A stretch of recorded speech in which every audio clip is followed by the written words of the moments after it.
All right, pretty big moves in the NFC with your first place Philadelphia Eagles beefing up that defensive line after suffering their first loss of the season on Monday, signing former Buccaneers defensive tackle, terrorizer of all things offense, Ndamukong Suh at 35 years young. Still an impactful guy, I think.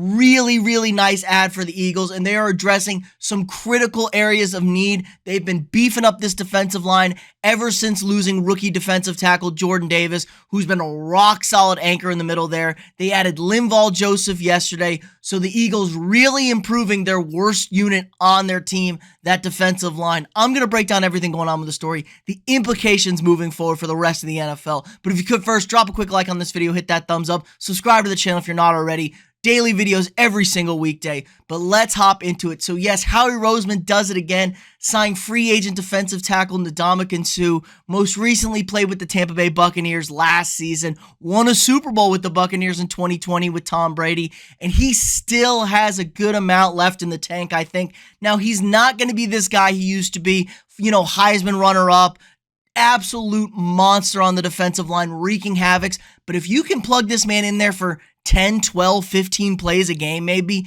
he can really get after quarterbacks, really make things difficult up front, and shut down the running lanes. That's what the biggest issue has been since losing their rookie defensive tackle Jordan Davis out of Georgia. Davis had been having a really good season. Let's just flip on over to the stats here. He was playing about 30+% of the snaps each week, and then he got hurt in the Pittsburgh game.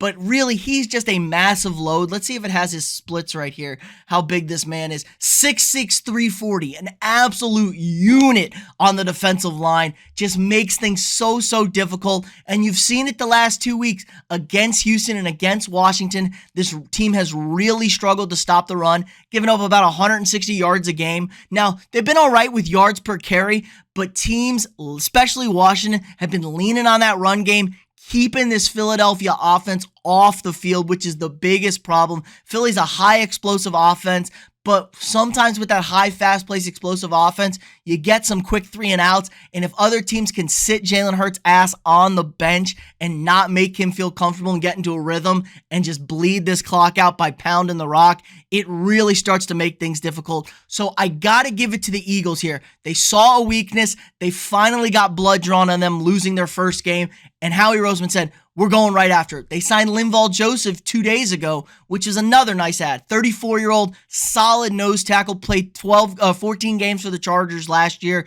and he had a really nice year last year. 57 combined tackles, 30 solos, 27 assists, 3 tackles for a loss, 2 QB hits. Not really a pass rusher, but absolutely beef in the middle there. He's going to lock things down. He's another wide load. Suh is the more of the pass rusher type you're going to get. He had 6 sacks last year. He's had 6 sacks the last 2 seasons. 7 tackles for a loss. So Suh's more of a guy that's going to be able to bring pass rush up the middle. And if you've been watching football, man, pass rushes from that interior defensive tackle spot has really started to become a fad here. It makes quarterbacks super uneasy. It blocks up the pocket. They got to kind of move. They can't step into throws. So Aaron Donald being the premier mold of that, if you can get pass rush up the middle with your defensive tackles, you really make life difficult for quarterbacks. Not to mention this team still has Fletcher Cox. Who knows what Robert Quinn's going to do? They traded for Robert Quinn from Chicago off of the deadline, but still a very deep now defensive line unit. When they get Jordan Davis back, he is expected to return this year.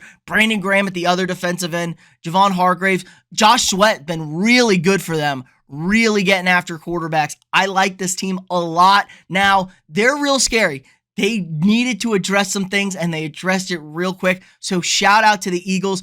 Now, the offense needs to pick things up a little bit. They got to do a better job running the football. We saw 0 running game for a half against Washington for no reason whatsoever. Miles Sanders a very solid back. They got to continue to run the football to help this defense out a bit because they are still one of the best offenses in football from a multi-balances aspect. They can run the ball. They can throw the ball. They protect pretty well. But I like this. You see a little weakness. You're trying to go get it. Philly is all in on going getting it. They only have a half-game lead for the 1 seed. They have the tiebreaker over Minnesota, but both are sitting at 8-1. Both team schedules aren't the hardest in the world. Eagles a lot easier than Minnesota's, but Minnesota only has the 15th hardest schedule remaining. So really not super difficult for either team. And let's not forget the Giants sitting just a game back in the division. They got the 32nd or the 29th easiest schedule, and the Cowboys, who are 2 games back, have the 32nd easiest schedule. So the division is now sort of in question here.